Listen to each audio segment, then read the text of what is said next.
All right, so those all finished. So if I pull this over, we can see the TIFF files that we have. So really, let's just start editing these. So I'm going to do just a few at a time, maybe 10 or so, just to open these up. And then the basic process that we're going to walk through as we're editing these is just to look for any sort of healing we need to do. We know we need to look out for low impressions on the skin, things like that. So let's go through this process. This one actually doesn't look like there's much that we would need. Let me switch to my spot heal, just a little bit easier. And do a little bit of cleanup. Or switch back to this.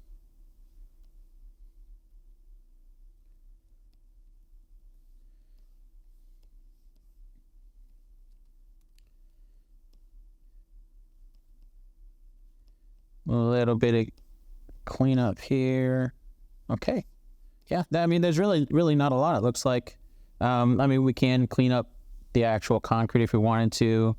If you think that that's distracting, of course, it's pretty easy to do. But just going through each of these. And any sort of cleanup that we might need to do.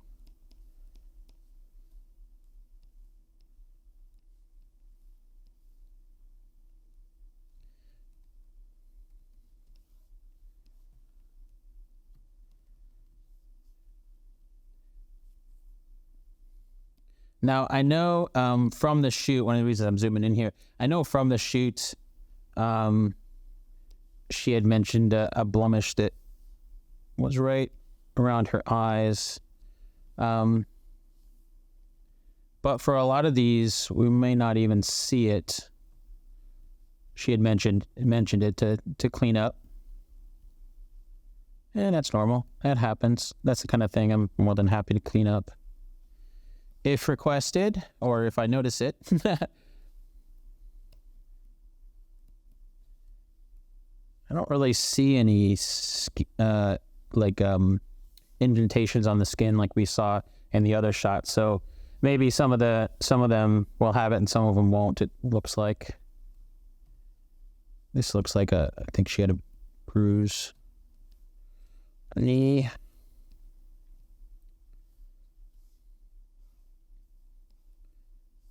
Pretty simple. Not a lot of editing required on these, which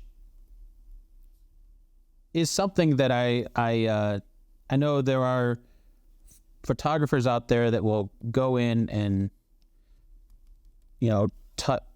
retouch everything. Basically recreate and give all new skin and remove every single imperfection. Make all the skin, the skin tones all the same, and remove all of that. And that's I think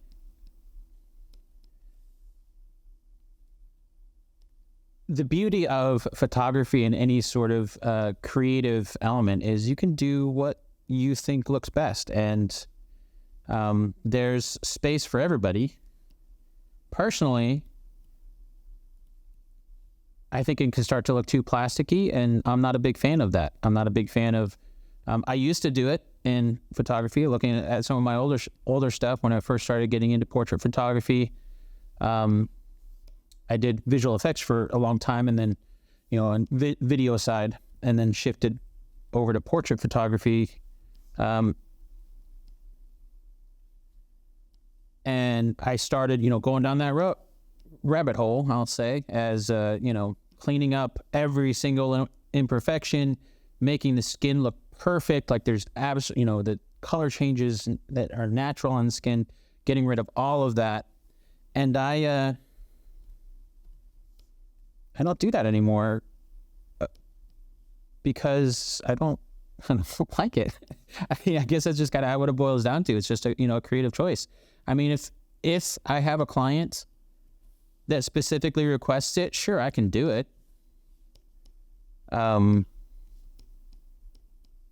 It's not hard to do, especially with a lot of the AI tools that are out now. I mean, some of them that we looked at, Luminar, you saw we did add a little bit of skin healing in Luminar, just a subtle amount. And I'll do that, but, it's not removing all you can see even from these shots, although we're shooting into the sun, so it's kind of hard to see some, but we still have a lot of variation in the color of the skin. It's not super plasticky. And that's as it should be, I think.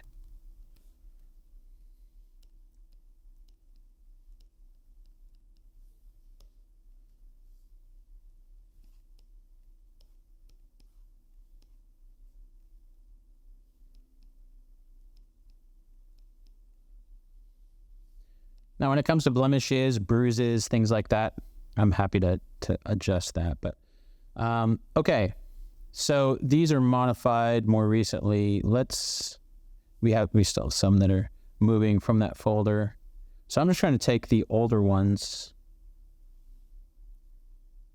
and start to open these. That way, the date modified, the newest ones are going to be on top, and we can know from the date modified which ones we've done and which ones we haven't. Since when we're saving them after we do our edits, that when we save them, that's modifying them, of course. So you can see there's fluctuations in the skin tones and things like that, and that's not something I'm going to remove because I think that's more natural and I prefer that. But, if you grab these project files using the link in the description and you want to edit them differently, go ahead. Edit them differently. Practice your cleaning up your skin tones and things like that and seeing how you can make it better in your eyes. Whatever you think is good there. So for some of these close-up shots, look and see if, this is what she was referring to. So it's noticeable in some of these, that little bit right there, but just get rid of that. That's fine. That's hard to do. But really, unless you're doing, like, for some of these close-up shots, we have shots that are real close-up, and then shots that are not real close-up that are going to be full body anyway. You're not going to see that. You're not really going to notice that. Looks like there's another one here on the chin. That's fine.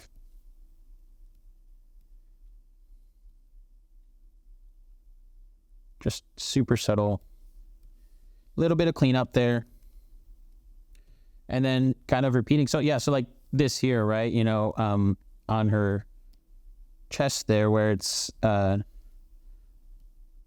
little red. I have seen a lot of photographers, know some photographers that will adjust that, change that, make this little, more red area match the rest of the skin more. And unless it's specifically requested, that's not the kind of edit that I like to do. Because it's not realistic. I mean, it's not that person in my eyes. That's just a preference thing. If you did want to do that, probably one of the easier ways to do that is to come in and pick it looks like that's the reds. So you can see, select, and then you can, change the color, whatever you want. And then of course use a mask, right? So paint your mask in for that area. You can see it's affecting that crazily, which is fine because now we're going to come in and, adjust it, change the temperature, go extreme, but, whatever you want, blend it a little bit more, however you want to do that. But that would probably be how I'd approach that. So you can see, before and after, how you want to do that. I continue to tweak that. It still doesn't really match very well, but you get the idea to match that tone. There's also tools that you can do in Luminar to do some skin retouching. There's also tools in, I know in Capture One, they have some really nice skin tone tools that could use. And Lightroom has some great color matching tools that you can use and adjust with masks and such, or of course you can do it in Photoshop. If I were to do it, that's probably be how I do it, would be in Photoshop. Just because you bring it in anyway. And then once you have that hue saturation layer, or whatever the sort of color layer that you want, or adjustment layer, I should say, that you want to adjust that, then you can take that layer and just drag it over to the other files, and that way you get that same color, almost like a preset where you're copying and pasting that, and then you just go from there and make any sort of adjustments if you need to.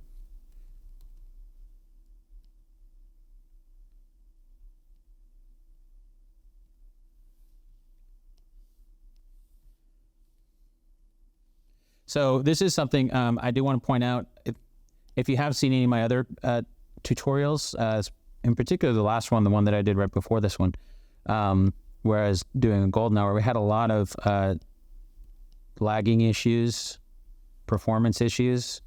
And one of the things that I did to hopefully resolve that was to copy the files locally, which is how we've been working for this project. And as you can tell, the save is going super fast. It's working a lot faster. So that definitely was a fix that I think worked well and was worth doing. It helps us just speed up, work faster. And then, I'm going to store things on my server anyway. But once this project is over, that's then where all that's going to go is on the server. But just have it be a local working drive. Now, if I do run out of space, that is a downside to working locally, is this is all, on the same hard drive. There's only one hard drive in this computer. So if you run out of space, then of course you can batch it, right? So you could do some and then go on. So we'll cross that bridge if we get to it. If we have a project where we don't have enough space, we can cross that in a future tutorial. But for this one, I think we're good.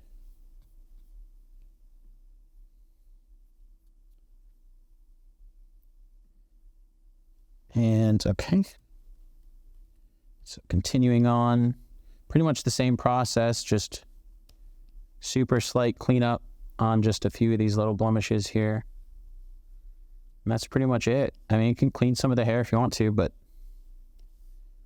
I'm going to keep it pretty natural as is.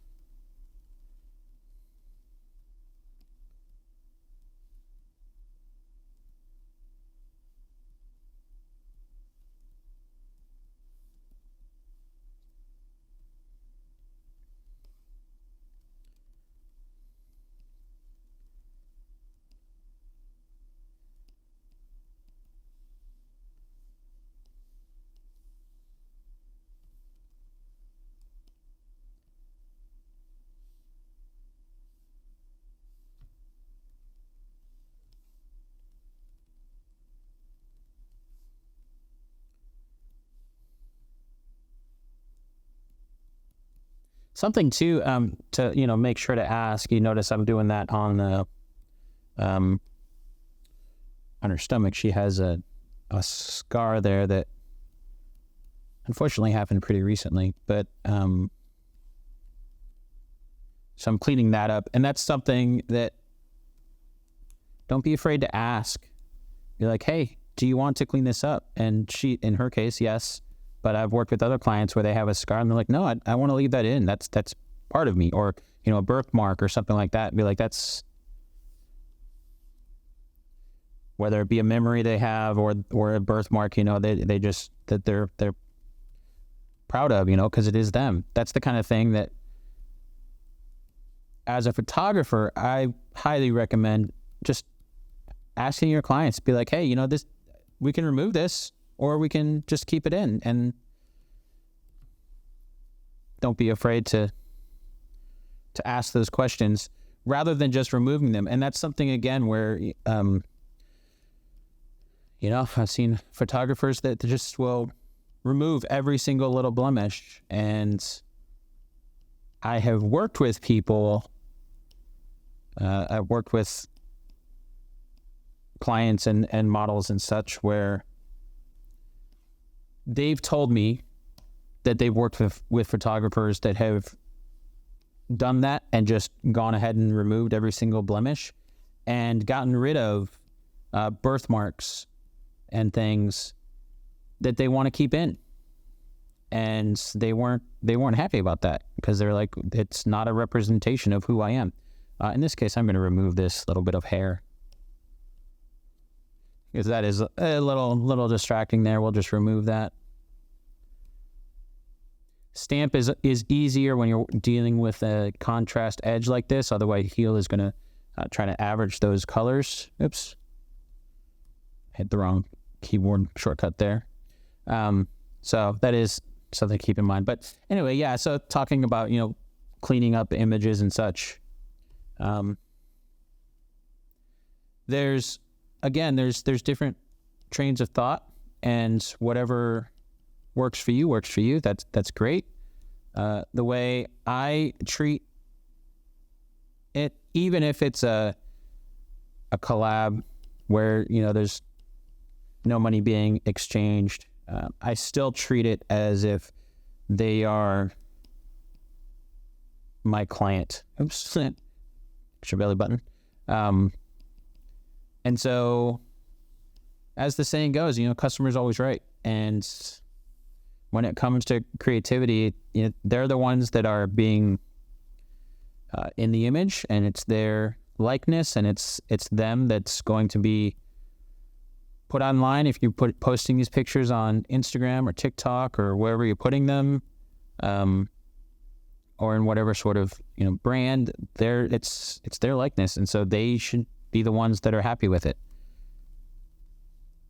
I think. I mean, I'm behind the camera, so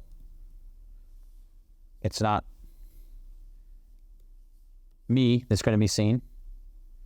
And so if they're not happy with the way that they look, with the way that it's edited, with the way that it's shot, whatever that is, there's multiple ways to rectify that. Either, edit it the way they want it to be edited, or there have been times where, I've had a client and they'd be like, they're not happy with the way something was done in a picture, edited, and I'd have the conversation with them and be like, that's unfortunately the way this was shot. This is the only way that we can really edit it. If it's too bright, too dark, in the specific case that I'm thinking of, there was a shot that was overexposed on purpose on set. When we shot it, we knew that we were wanted to overexpose it for a stylized look. And then afterwards, they wanted to adjust that and change it. And the way that it was edited with the overexpose. And I kind of explained to him, I was like, there's only so much you can do in editing, but we can reshoot it. And I would have no problem doing that, reshooting it, work it in the schedule, get it like any other shoot. We'll figure it out and do it again until it's right. And in that particular case, they didn't want to reshoot. We just didn't use that shot. That's okay too, to just not use the shot. But those are all the kind of things where I always try to. I get that it's it's time, and in some cases money if you having to go back and redo it. But also something that I kind of keep in mind too is, even though there's, a lot of pictures that everybody posts all the time, but also for some people when you're shooting, sometimes that's, the only pictures that they get for a long time, or the only professional pictures that are taken for any given period of time to capture that moment, to capture whatever that is. So make sure that they're happy with it. Where were we at here? Here we go. Bring in some more. And if they're not, take the time to make sure they are, to capture that moment, to capture that event, to capture that time, capture whatever that is. Sometimes it takes a little bit of extra work.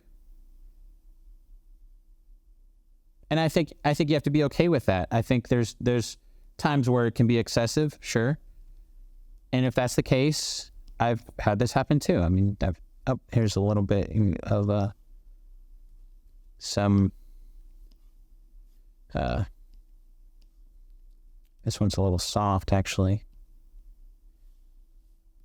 I wonder if we can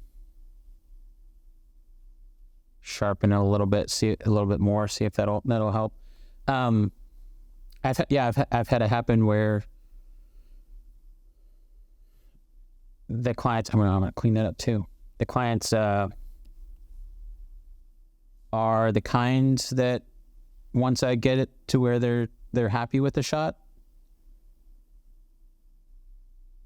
it just doesn't make sense to work with them again. If some people are always never happy, and that's okay, but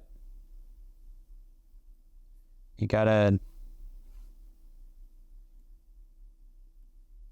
think of it as business, business decisions. You always want to try to make people happy. That's a lot better.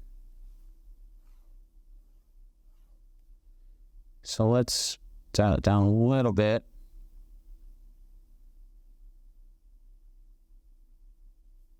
Okay.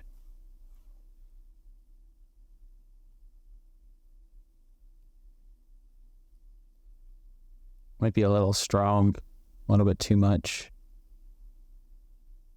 Yeah, okay. And that's why when I'm, building the action, we don't need to. Yeah, okay, that's good. So I do want to clean up when we saw in Topaz some of the skin impression there. Okay. Yeah, that's good. Okay. Yeah, it's going to be a full body shot, so you're not getting zoomed up that close. See if this one, that one, it could probably stand to be, we can just run it because we're doing just minimal there, but it could probably stand to be done a lot.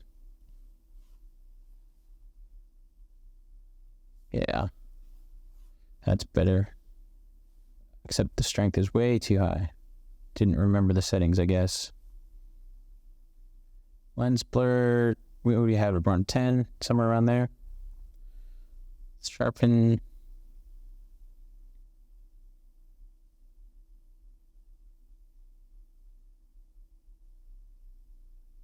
Here we go, that's better. Okay, save that.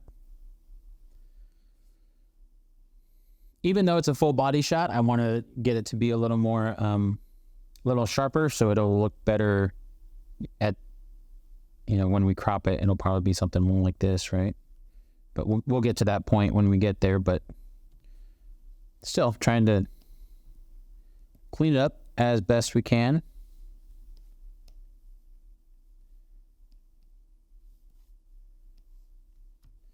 I don't think you'll be able to see that blemish though, but just in case, we know it's right here, we'll just do a little bit.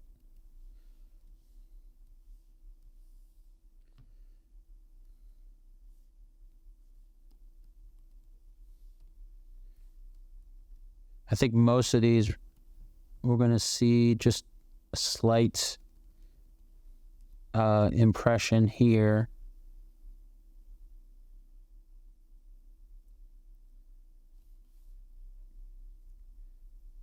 Hair's kind of blowing there to cover up, so not too concerned with that.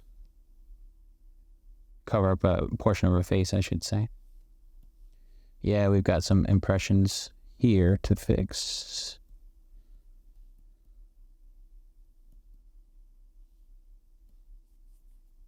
Better. Okay.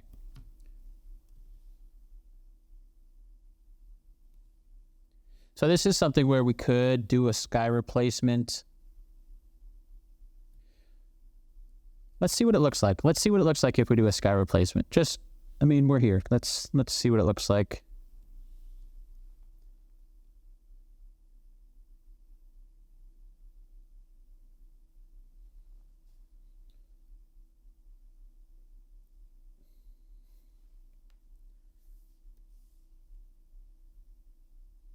So sky, let's pick a sky.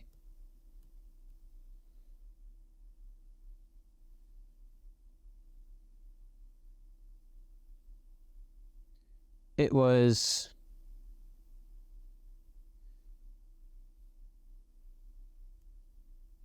maybe something like that.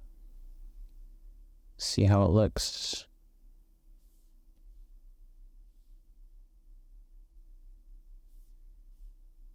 Doesn't look like it's maybe, there we go.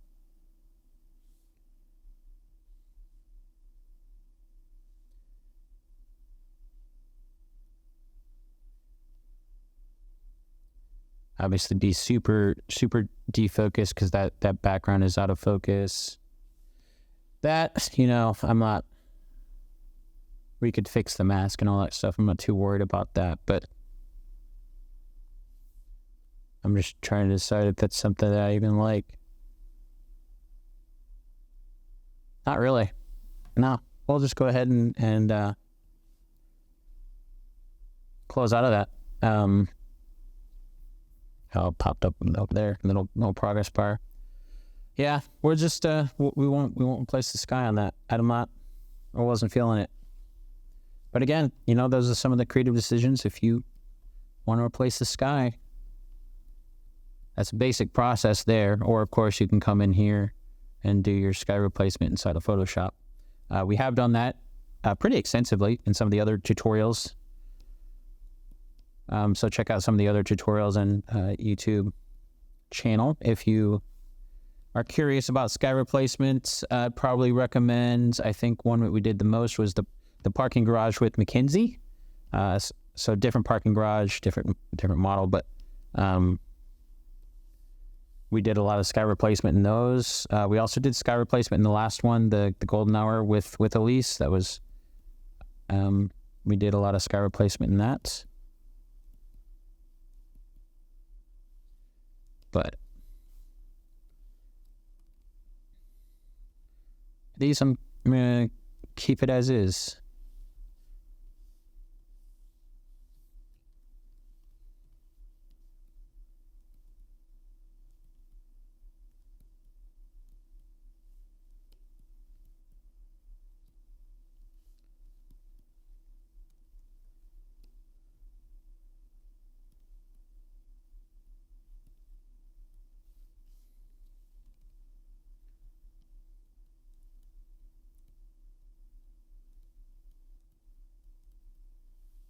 Go. Continuing on, a lot of the same. It is can get to be very repetitive, for sure. But part of the process. That's part of the process. Backside. Really, I don't know that there's really much we need to do. Okay, let's clean up some of this that we see. Again, some of those just impressions on the skin from the other outfits. That's something to be aware of when you are doing, we did multiple outfits in this location, obviously. You can see from the pictures. So that's always something to be aware of when you do multiple outfits, is you can run into things like that where different outfits fit differently. And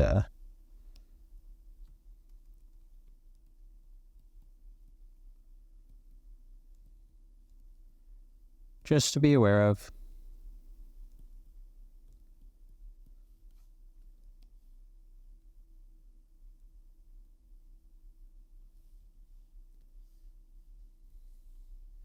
But fortunately, it's not hard to fix, so it doesn't take much time to do that.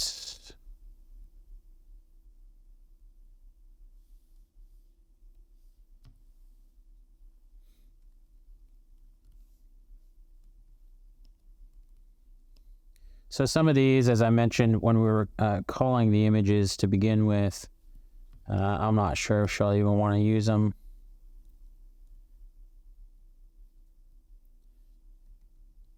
From this particular angle, but we'll see. Give some options, and I think that'll work.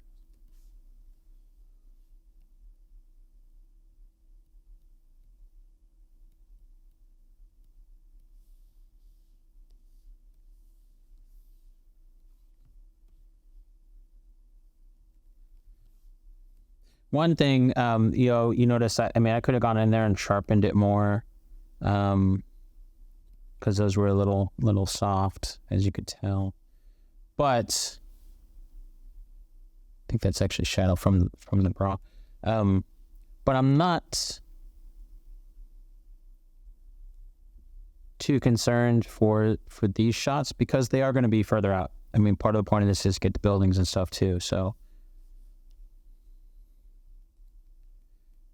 If we end up, when we get to the crop stage and we end up, cropping in and being like, you know what, this actually could use a little bit of sharpening, we can do that.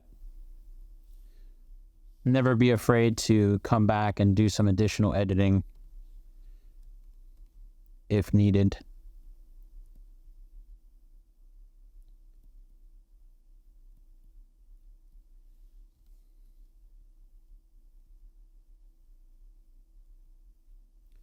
Okay, just got a couple more in this batch. Right, with the angle, I don't really see much of. Oh, there we go. There's a little bit of impressions on the skin there to clean up. I think that's about it.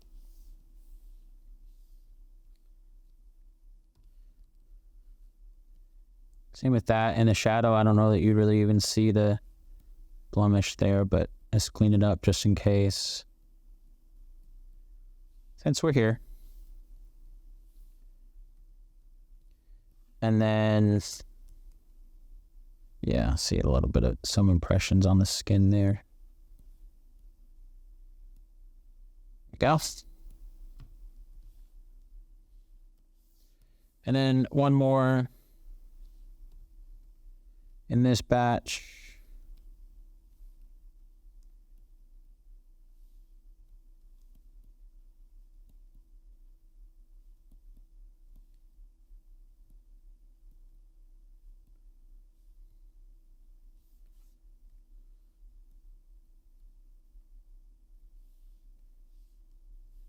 Okay, there we go. All right, so we got that batch done. And got another, what is this? That's 22, so we just move on to the next, right?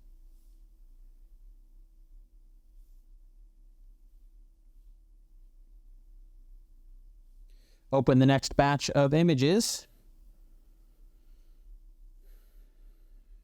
to start editing.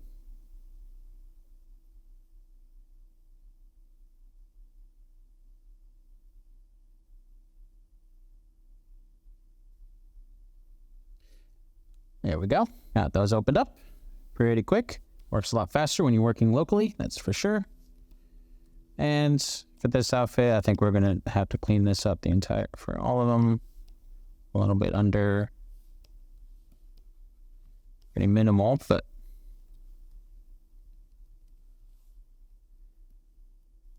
yeah, and I don't think you really see that much there, but just doing the subtle cleanup anyway. And on the back, clean up this impression. Something when when you are cleaning up lines like this, or even if it's something else, I've done this with me, but power lines, things like that, is something, as long as you kind of break up the uniformity of it, that can really help hide it. So you notice I'm not too worried about getting every single pixel cleaned up, but we get enough of them to break up that line to where it's just not noticeable. Because generally speaking, people aren't going to be looking for that. I mean, you might because you are watching behind the scenes of this, but when you're looking at the image, you're not really looking for where lines might be on the skin or power lines, where those might be. You're not really looking for that kind of stuff. This actually, quite honestly, we might not need to do much with because it's so dark.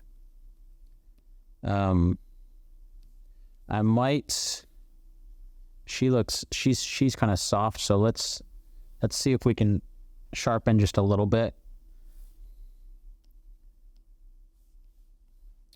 And do a subtle little bit there. So yeah, just a little bit.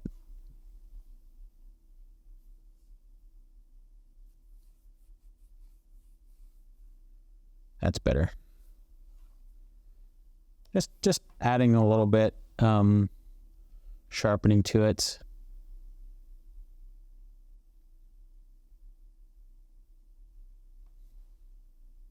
So even though it'll be further out, for a shot like this, let's say you can see it before and after, a little bit more detail in the hair, a little bit more there. So I like that. And we might need to do the same for this one. I have a feeling most of them.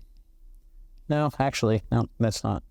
One of the challenges with a shot like this is because of the color contrasts, the camera's autofocus can sometimes fail, like in the last one, where it's, it was focused more on the background. I don't think for this set, there's maybe subtle, but because it's dark, it's hard to see. So that's something to keep in mind. Of course, when you are shooting the pictures, you can switch to manual, which, I'll do it if I have to. It's, each picture takes a little bit longer, of course, when you're working in manual. So if you do switch to manual, definitely let the person know. So they're not switching poses or, changing around too fast while you're not able to get the shots. Because you get into a point where you just get them in focus and then they change before you get a chance to take the picture. Oops. I wanted to undo that. I wanted to switch to Z, to zoom, to do this. That's what I was doing. Yeah, with the shadows and such, you're not really seeing much as far as those areas that we were cleaning up with the impressions, the blemish, that kind of stuff. So, makes it easier. A little bit here.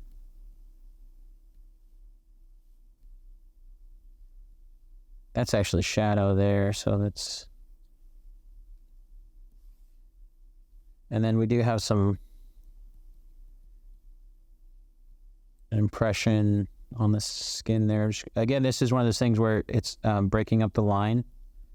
So I'm kind of going in between the the pattern from the shadow and just breaking up that line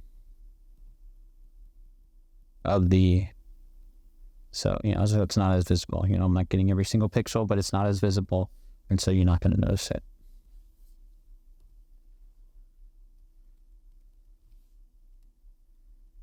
Let's, again, just subtle the shade. In the shade, you're not really seeing that, but then you still have the one on the chin, a little blemish there. Facing that way, you're not going to notice the skin. Let's check the back and see if there's some.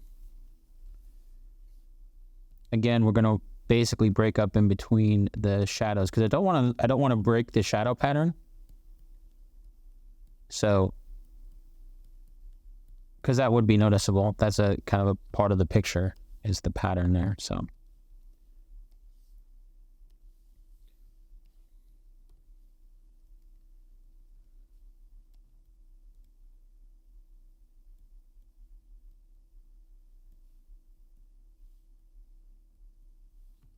There we go. And with this, with that pattern there, it might not be as noticeable. And we got a little bit we can clean up here.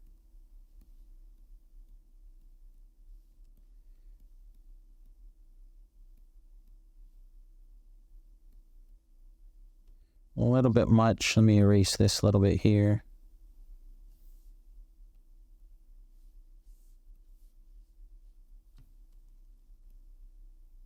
There we go. Okay.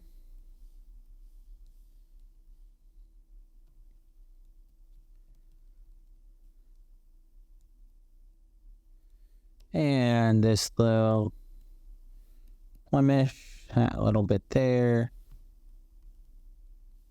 There we go. Okay. I don't think you're going to notice anything because that's not the composition there cuts off. Got this here. A little bit more obvious in that shot, you can see. But clean it up.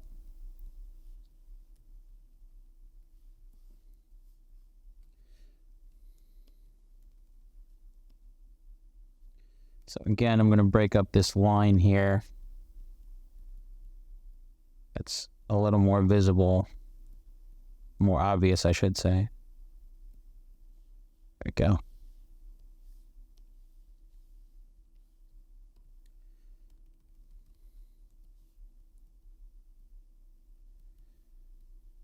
Pretty much most of this editing for this set here is going to be just in the healing.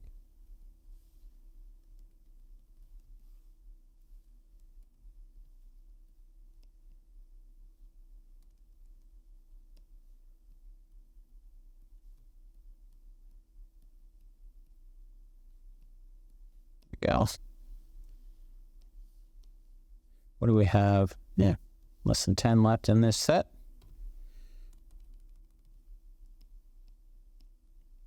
The window tends to cut off and scroll down how many windows you have open at 10, just finding that. Of course, a lot of that depends on also depends on the size of your the screen resolution too. Smaller screen resolutions obviously can't fit as much of the interface, so it may not display as much. So that does matter, but.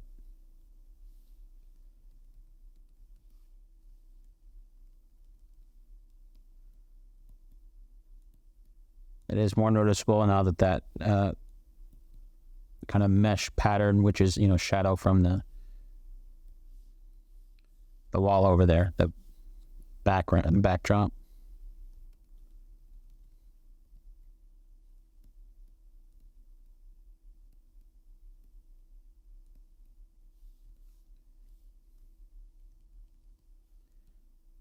On there.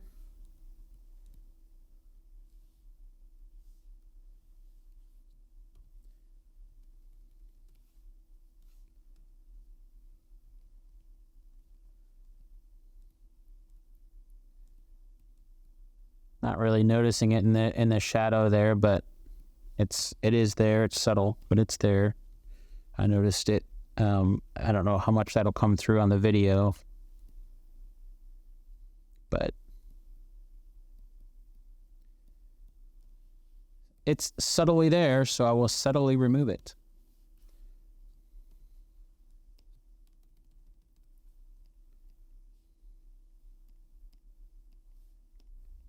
So this is, you can see some of the, I've got noise, obviously.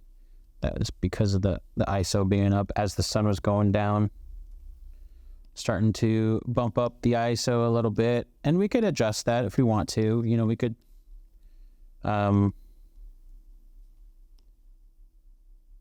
if we wanted to do that. I don't think I'm going to do it for these. I might do it for the stair shots once we get to those. But I don't think we're going to do it for these. We'll leave that little bit of grain in there. But it's not so much that it's...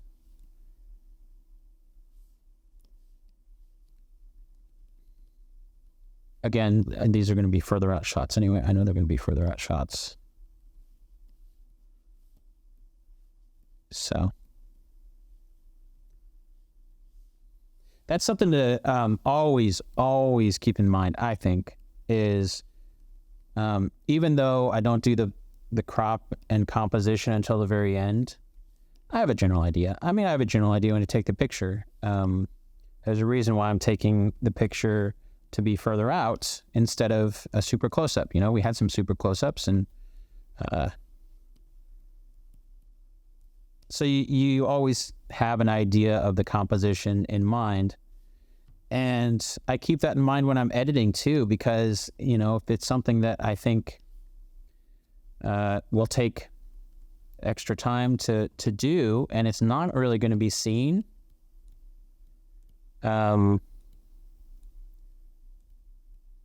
I don't take that extra time to do it because it's not going to be seen. There's some subtle differences. So like when we were sharpening the image in front of the blue wall, that kind of stuff, even though those are further out shots, I thought it was soft enough where some sharpening will help the further out shot look better. And so that's why I did that. So those are the kind of things to keep in mind as you're editing, just to think about is roughly what composition is this going to be, and how will the edits be seen that I'm doing now? Will it help make the image overall look better? And I fully recognize that the word better is subjective. What you think is better may not be what I think is better. Oops.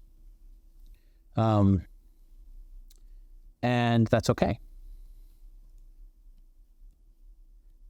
Every photographer has their style, not just in shots, but also in editing.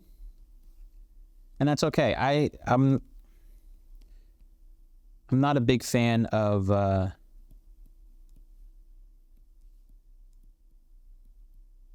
for lack of a better term, judging photographers' styles. Like this is a little bright, a little blown out there. A little soft too. Maybe a little bit too soft. Let's try that one. Maybe this one might stand some sharpening.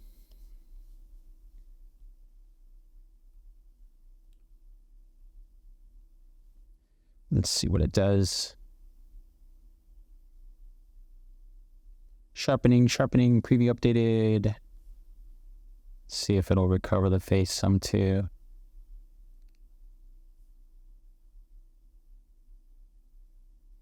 That's too much. Keep it super little bit. Little teeny tiny bit.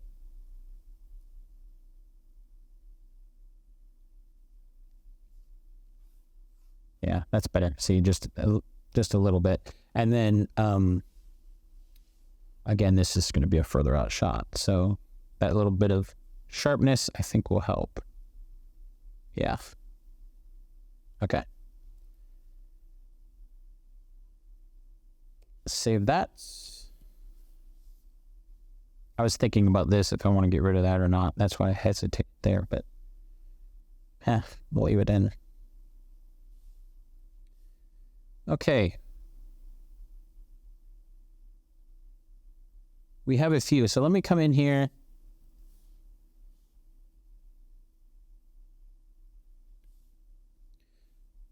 And I'm going to go ahead and start these opening up. And then I'm going to stop this video here and go refill my coffee.